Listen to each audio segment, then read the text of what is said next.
This is the podcast that we ask our guests from in front and behind the camera, how did they get their foot in the door? What was the key to unlocking their success? What's their story? Do you want anything from the shop? Cornetto. Today's guest started making short films with his Super 8 camera as a kid.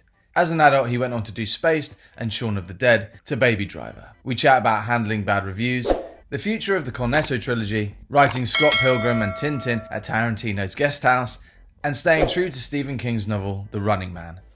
Our guest today is Writer Director Edgar Wright. Starting out making short films and then building your way up to that first, like Spaced and then, Shaun of the Dead and all those things.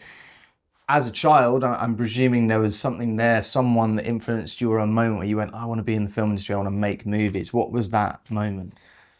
It was a couple of things. I mean, my parents were both sort of artists and art teachers, and they, I think, inspired myself and my brother to be in film because they would take us to the cinema all the time, and also as we got interested in cinema, I don't think either of us knew exactly what we wanted to do, but we wanted to be part of it.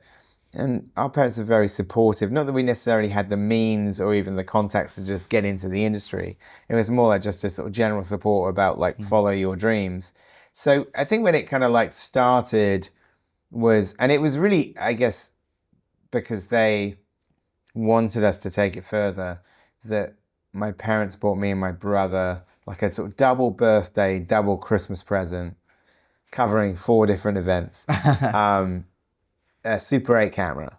So when I was 14, I was 13, 14, my brother was 15, 16. We had a second-hand Super 8 camera. And, back in those days as well, those 3-minute reels of film weren't cheap. It was £30. This is back in the late 80s. Yeah, £30 per kind of reel. So you had to be really clear on what you wanted to do. Really plan it out. Really plan it out. And also plan it out within the cartridge as well. It's not like you did sort of multiple takes. So that was the first things that I did, is that I was making Super 8 shorts, and sort of doing I think the first thing that me and my brother shot was, number one was throwing all of our toys out of the window in slow motion. And the second thing was flying around the garden, doing that old Sesame Street trick where you sort of do the hummingbird, where you jump up in the air, take a shot, jump up in the air, take a shot. And maybe around the same time, I was becoming more aware of stories of independent cinema. And this is in a pre-internet age where it's not like my local newsagent carried sight and sound. I would sort of just, learn about movies through osmosis just by watching them and what film programs, infrequent film programs would be on. But one of them in the late 80s, that Jonathan Ross did this series on Channel 4 called The Incredibly Strange Film Show. And it was a series of profiles of independent filmmakers and Hollywood mavericks. And to have that on terrestrial TV, in the evening, an hour on Jackie Chan, an hour on Russ Meyer, an hour on John Waters, an hour on George Romero. And it was all mind-blowing to me. And then particularly the one that made me really sit up and pay attention was the Sam Raimi episode, which talked about how he got his start. And I think seeing that, and I knew what The Evil Dead was. I'm not sure I'd necessarily seen it, because it was probably at the point it was still banned. I was definitely aware of it, and maybe I'd seen Evil Dead 2 by that point. But the fact that he was not from Hollywood, he was a filmmaker in Michigan, and he was making these films with his friends, and they were just raising the money independently. That was a real light bulb moment. That was something where I was watching it. I already had an interest in film, and suddenly there's the way. Is oh, I don't have to be in Hollywood. I don't have to be in London. I could just start making stuff. So I remember that as being a real sort of flashpoint. And that you were sort of 12 to 14, did you say? At 14. I think it was on TV in 1988. Wow. And in terms of making that first step professionally, what was the kind of stepping stones to get that first professional job and, work on TV and things like that? Well, I guess the stepping stone was something that was somewhere between amateur and professional. So I made amateur films from having this Super 8 camera right through my teens into my early 20s, and that first was on Super 8, and then I actually won a video camera on the BBC on Going Live in 1991. I entered this competition for Comic Relief. I made this stop motion animation for Comic Relief. I won a video camera, and I wouldn't have previously been able to afford the video camera. So at that point, I was just like off to the races. As now, like, I don't have to worry about the 3-minute cartridges anymore. We can just shoot and shoot. So much cheaper. And so the films became more expansive. I started making hour-long films, and one of them was on the Hot Fuzz DVD, actually, dead right. I started making these longer films. And then that culminated in me making a no-budget feature film straight out of art college. I did 2 years at art college doing audiovisual design, and then I made this very, very low-budget Western when I was 20 years old, A Fistful of Fingers. So that's kind of when you say about the professional step, it's kind of like sort of halfway between the two, because it's like a film, and it did get released in cinemas, and it did get reviewed in the papers, but it also like cost 20 grand total, and it's starring my school friends and my friends from college. There are no like, there's only like maybe one professional actor in the whole thing, like James Lance. James Lance? Yeah, James Lance from Ted Lasso. Yeah. And Alan Partridge and Spaced. Yeah. His mum happened to live nearby where we were shooting in my hometown, and she called him, I think he was in London, said, hey, there's these kids making a movie in Wells, Somerset. You should be in it. And so he actually announced himself, and then we took him on. But so that was my break, because I moved to London from Somerset to edit the movie. You know, we had to scrabble together just to finish the post because we had like no money. So I actually ended up being the assistant editor on the film because we couldn't afford to hire an assistant editor. So for a long cold winter, me and the editor Giles like edited the movie. And then a year later it kind of came out like in one cinema. The Prince Charles in Leicester Square showed it. Pretty good. All the ones. And you know, it got reviewed, which was kind of like was a white knuckle ride, because some of them were good and some of them were really bad. So I remember one day when the papers used to come out, because you used to get all the reviews on the same day, and I felt a bit like Charlie Bucket in Charlie and the Chocolate Factory, like looking for the golden ticket, and I'd look through the paper and I'd be like, that's a bad one. We leave that there. Oh, this is good. Okay. So I kind of like so was standing in the newsagent reading the reviews. I was like 21 years old. It was really strange, and but it got some good reviews as well. And like I feel conflicted about it, because I think it's okay for a first effort, but it's not something that I, you know, like it's not Citizen Kane or Reservoir Dogs or Sex Lies and Videotape, that's for sure. So but that got me my break in the industry in a professional way, because I got an agent out of it, and I got my first TV gig directing, which was a sketch show on the Paramount Comedy Channel starring Matt Lucas and David Walliams. And they had hired me, or they suggested me for the job on the basis of the film that I was on at the Prince Charles. Wow. That's great. So you made it happen. It wasn't like it was a job that came to you or whatever, I suppose an audition wouldn't be a thing, but you made that happen. You made that film, and then that led to the opportunity. So that kind of tells you that you should go out there and create. You know? Would that be advice you would give? Yeah, I mean, and also I had not gone to film school. I'd done this audiovisual course. I hadn't got into the film courses that I wanted to get onto. So, but then I just sort of made the Western anyway. It sort of felt like a slightly more expensive version of the amateur films I've been making. And it's, you know, like I said, it's a deeply silly film. But the thing is, when I started doing TV, I was still learning what I was doing. So it was a rare and, you know, kind of fortunate development to be doing like a TV show and sort of learning what you're doing at the same time. And that continued, I think, for a couple of years. I don't think there's actually ever a point where you stop learning, to be honest. Because I think it's a profession where you're always like learning to do what you do or learn some new skill within that.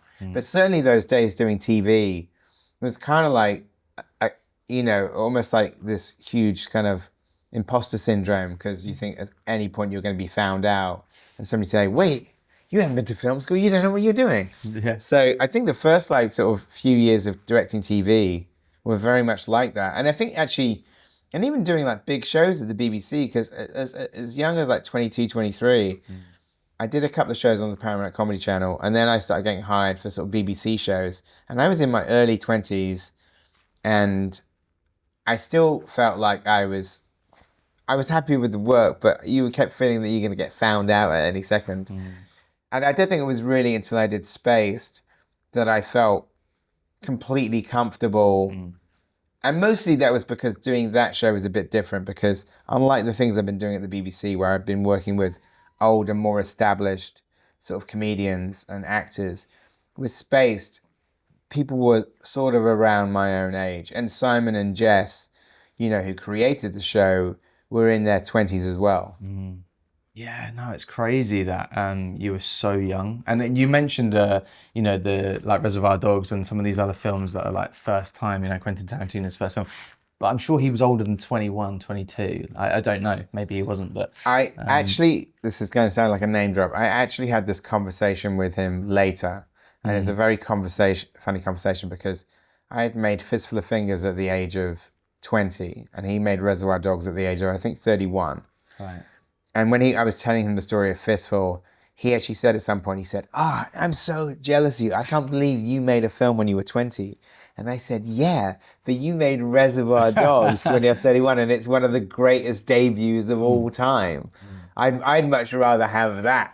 So it was a funny thing to have that conversation. Because that's come up, I'd love to ask, is it true, you hear rumours that you spent a lot of time in LA, when you went over to LA for the first time, you stayed with Quentin and became quite close, and is any of that true? Stayed in his pool house? It wasn't his pool house, no. It was his guest house. It was after Hot Fuzz. Yeah. I was like finishing, we did this long press tour for Hot Fuzz, and I was planning on staying in LA, like just to sort of change the scene and thinking about what's next. And he heard that and he said, where are you going to stay? And I said, I don't know, maybe I'll just get an apartment. And he said, stay in the guest house. So I stayed there for the best part of a year. Oh, wow. I feel like I overstayed my welcome. There was a point where Pilar, his then PA, said, we need the guest house for... It was pre-production on Inglourious Bastards. But I think it was also that I had that feeling of like, I need to go. Yeah. I haven't like paid rent in like 9 months. But he was very generous to let me stay there. And I actually got a lot of writing done in the guest house. And it's funny, within that guest house, we wrote like this, he co-wrote the scripts for like Scott Pilgrim and Tintin. Oh, So wow. it's like two like different screenplays different. written in that like guest house. Shaun of the Dead it's become iconic, and I remember going to see that movie in the cinema when I was at school, and it blew my mind. Did you have any inkling that was gonna? I mean, because the script's fantastic, but you never really know where a film's gonna go. Did you have any inkling it would become, 20 years later, 25 years later? No, of course not. I mean, I think first and foremost, we want it to do well in the UK. And you want it to be good. You have the image of what the film is in your head and what me and Simon knew we were trying to achieve. And there was an element of it where I think, with a couple of exceptions, British films had a certain kind of like tone and quality, or I felt sometimes they're also trying to be sort of transatlantic. And it was actually, we were sort of more inspired by some of the American independent films coming out at that time, and felt like we could do something that was in that vein. And so, and also Shaun was something that we just felt that there was a sort of particular, that I think that what we'd done in Spaced maybe would lend itself to the big screen, but we couldn't just do the show, it had to be something different. And it was ambitious for its budget, and I think it was also something that there was people within the film industry who, passed on the movie that just didn't get it. Didn't understand, even with the screenplay that is exactly what's in the movie. Just thought, I don't really understand what this is, and why is this different from like any other like sort of horror comedy, or, And so it was quite a dispiriting process trying to raise the money, and it wasn't really until Working Title came in, that they had shown a lot of like confidence like in us, and based on seeing Spaced. I think when people just read the script without knowing Spaced, they just couldn't kind of like understand what it was. And It's mainly because the key to it is the way that Simon and Nick perform it, that it's naturalistic and it's not kind of campy. It's not like super broad. The sort of the joke of the movie is how matter of fact everybody is, you know. Yeah, But I remember being in meetings with some like sort of British like production companies or funding bodies, and I remember being in one meeting where we were talking to the main person, and their development person was in the corner of the room flicking through our script in a really derisive way, and then sort of put it down and said, "Yeah, I mean, there's nothing really that we haven't seen before." And this is in like a meeting where we're sort of trying to pitch for it. So it wasn't something like it was like kind of like, yes, it's happening. So really, because of all that, we felt we want it to be good. We want it to do well in the UK. I think the thing that we could not have anticipated was that it would do well in the rest of the world, that it would get released in American cinemas. Because it very nearly went straight to like VHS in the States. And it was only really when it came out in the UK and sort of the sort of film geek websites at the time started really raving about it, that they changed their minds and released it at the cinema. And then that change of decision by Focus to release it at the cinema sort of changed our lives, because then we started sort of promoting the film internationally. And suddenly you're going to other countries with your little British zombie film. And it was like a life-changing event. Oh, man. Yeah, because that movie, I've rewatched it recently. I watch it kind of periodically every couple of years. But the things, you see different things each time. You know, when you watch it for the first time, you kind of be like, it's really funny. But the next time you're like, I didn't notice that. The scene where he's walking to the shop, which is the one that always, I'm sure you talked about a lot and people always mention it. That long one shot and then him coming back and slipping on the blood and all that. The amount of detail in that shot, it just blows my mind, because every time I watch it, I'm like, wait a minute, that's the guy that ran past last time, and all these little things. I believe that scene was originally, they weren't that happy about having a one shot and you had to kind of persuade to have that in there. It wasn't it was one person. Okay. It was my like DP, David Dunlap. I remember he said when we like did the tech scout, he said, "Oh, this shot's gonna get cut out." He said that. And I said, "What do you mean?" He said, "These kind of shots always get cut out. It's just shoe leather. You're never going to use the whole of this." So I think he was kind of just trying to say to me, don't waste so much time on this. It's not going to be in the film. I was so sure that it was going to work that myself and Simon and Marcus Rowland, the production designer, went back to the location on our own, took a video of Simon walking across the street, and then basically like tripled the detail. So whatever was in there before, now there was like twice as much, 3 times as much. And I think I was just packing those shots with as much foreshadowing and payoffs. So it was like, you can't cut this out. So it was really, I think if he hadn't have said that, it probably would have been like a simpler shot and maybe then less memorable. So in a weird way, I was glad that he criticized it, but he was basically telling me like, this isn't going to make it. I was like, yes, it is. It's now the shot that people think of. Yes. You know, think of the film, and it's always the clip they show as well. So it's just crazy to think that might have not been a thing. It also was the first day of the shoot as well. Oh, wow. And we shot the apocalypse shot first and the day before second, because it was easier for our department to clean up and hair and makeup to clean up than the other way around. So the bit where Shaun walks to the shops before the zombie apocalypse was shot afterwards on the same day. Wow, that must have been a stressful day getting that all right. And it was also the first day of the shoot as well, so it was very stressful. A lot to pack in, but once you got that, you must have been like, we've got something here. I think it was the thing, I always like starting with a complicated scene, because I think it's something, especially a oneer like that. It's the same with Baby Driver. The scene where he goes to the coffee shop and back, the opening credits was the first day of the shoot. And I think why it's good to do that is you have a shot which involves every single department. So everybody's engaged and everybody's invested in it. And it's just like, it's sort of high stakes because it's very sort of like ambitious. But I think also shooting that shot first was also kind of a way of announcing to the, like, you know, the production company in the studio that were watching these rushes of like, oh, this isn't going to be like your other films. This has got like sort of an ambition to it, you know? Now for a quick break. We'll be back to the episode shortly. If you enjoyed this episode and want to support us, get early access and exclusive content and episodes, click to join our YouTube channel and become a member now. Please leave us a positive rating. Add us on Instagram, Twitter, TikTok at Life in Film Pod. Essentially, please like and subscribe everything. It makes a huge difference. Thank you. Life in Film has partnered with BetterHelp to provide you with access to the largest online therapy service in the world. And it can all be done from the comfort of your own home, from a phone, tablet or laptop. No commute, cutting down travel costs, and most importantly, it's affordable. With over 1,000 therapists in the UK, BetterHelp can provide access to mental health professionals with a wide variety of expertise in mental health. If you need someone to talk to and you're thinking of giving therapy a go, BetterHelp is a great option. And being a listener of the podcast, you get 10% off. That's 10% off your first month at betterhelp.com/lifeinfilm. That's betterhelp.com/lifeinfilm. We are sponsored by movieposters.com. Are you a movie fan? I presume you are. Well, at movieposters.com, you can shop for all your favourite posters in one place. The #1 source for high-quality, authentic movie posters. From new releases to cult classics and 100% authentic originals. Thinking of having a browse? Well, if you see a poster that tickles your fancy, as a listener of the podcast, you get 10% off. That's 10% off with promo code LifeInFilm10. That's promo code LifeInFilm10. So why not give it a go?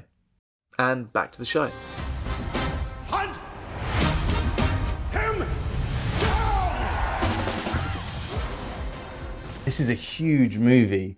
You were just mentioning it there that the edit was kind of close to the release. So this whole thing, what is the process from start to finish on a film this big? Well, I was first approached about it 4 years ago. I mean, I had put out in the kind of ether that I was interested in doing something with The Running Man. Not like a remake of the 1987 film, but I had read the book when I was a teenager, and I'd read it before I'd seen the previous adaptation. And if you've read the book and seen the 1987 film, you know that they're two very different things. So I was aware as a Stephen King fan, it's like, oh, there's another movie in that novel. And so I'd, thought about it for a long time, and then it actually came to me, which is like very rare. So I guess the first part of the process was that we started working on the script. Myself and Michael Bacall wrote a treatment, and then he wrote 2 drafts. I actually thought I was going to do another film in the interim. And then there was all the production strikes of 2023, the writer strike and the actor strike. And so everything sort of changed. And around this point in early 2024, the then head of Paramount Pictures, Mike Ireland, called me and said, why aren't we making The Running Man right now?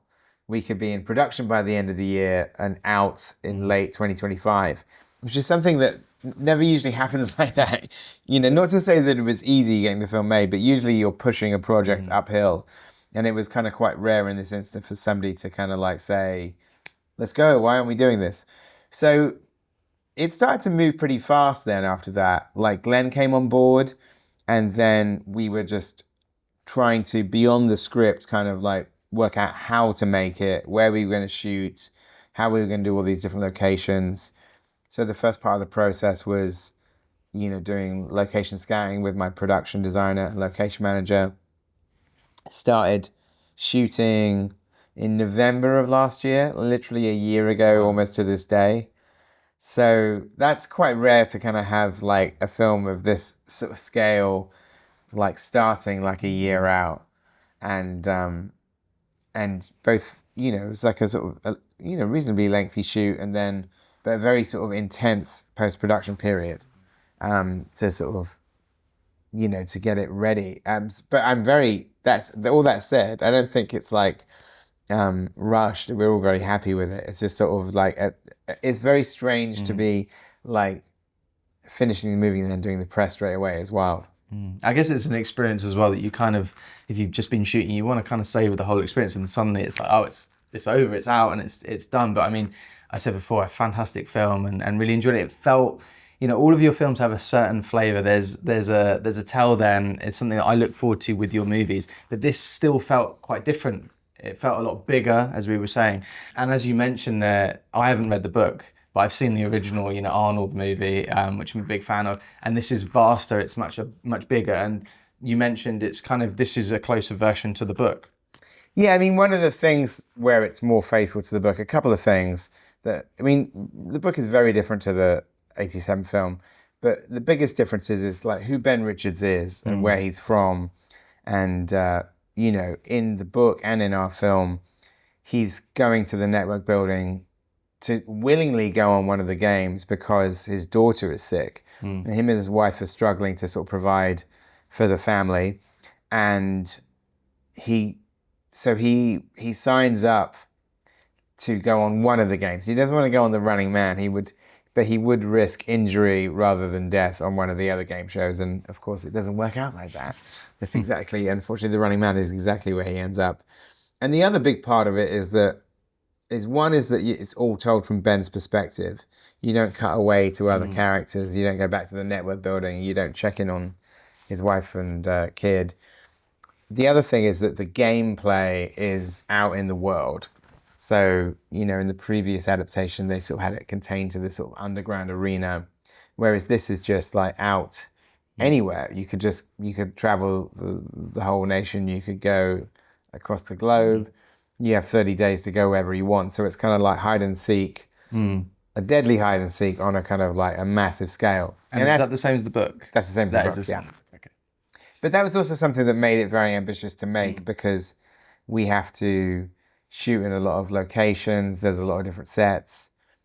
But it was a big part of it, of my take on the adaptation, was to show this kind of expansive, journey. Yeah, of course. And you mentioned Glenn Powell there. I mean, he's the man of the moment. He's kind of the next big star in Hollywood. How do you find your Ben Richards? How do you find that character? Because those are big shoes to fill. I mean, Arnold was the original, so how do you do that? What was the process with that? I think in a way because the character, like, in the book is not really Arnold. They sort of do a different thing with the original film. And in this, and the reason why Glenn was like perfect is because even though he's been in action films before, not like as a lead, and in this movie, Ben Richards is not already an action hero at the start of the movie. He's not like a trained killer. He's not like a super spy. He's not, a superhero. He's like a guy that's walked in off the street, and he's an out of work dad. He's tough because he's worked some dangerous jobs in construction and he has a thick hide.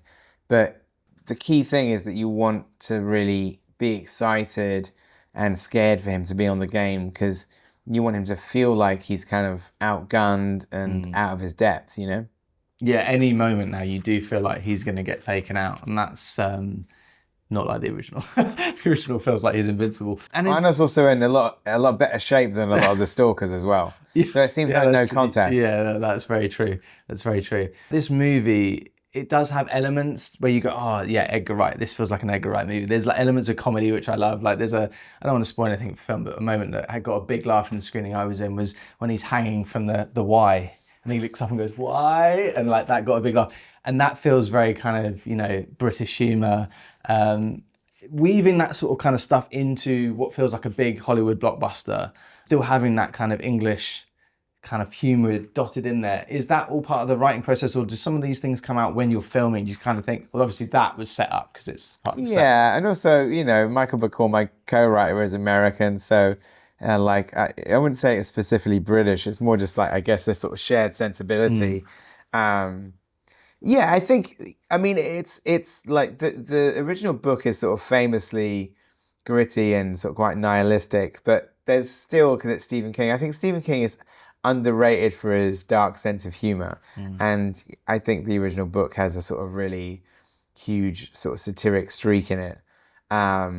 So it's a combination of things. I think it's my approach to the material, and I don't know. It's just my sensibility, I guess. But it's all on the page. It's sort of like not a lot of it sort of happens by accident on set. I just want to ask if you have advice for any young filmmakers, maybe writers, directors, people trying to get their foot in the door. Did you kind of battered your way through and you made your own thing? What would your advice be to young filmmakers? Well, I think the thing is that what the advice I find that people don't want to hear is like, just get up and do it, because there is sort of truth in that, in terms of nothing is stopping you from making something, especially in this day and age where, Steven Soderbergh can make a film on the iPhone. Sean Baker can make a film on the iPhone. There's nothing stopping you from making a film. You just have to figure out what it is you want to make, who your collaborators are. I think the other thing I'd say is, like, make something with sincerity. Like, make something that you actually want to see. I think sometimes when you feel that people are making their first film and they're making something they think they ought to make rather than they want to make, I think the audience can feel that. When something's made with real passion for the genre or for the subject matter, I think that's worth its weight in gold. So I think if you're making your first film, make it about something that's a genuine passion of yours, whether it's a true story or whether it's like something completely fanciful like zombies. I mean, me and Simon, we really wanted to make a zombie film. We loved George Romero's work. We had an idea of how we could do our spin on that genre, and then that's the movie. But it's not something like we sat down and said, hey, people like zombie films, maybe we should do that. It's like we wanted to make a zombie film. And so I think the passion is infectious. Yeah, 100%. And last thing, just want to ask, Cornetto trilogy is fantastic.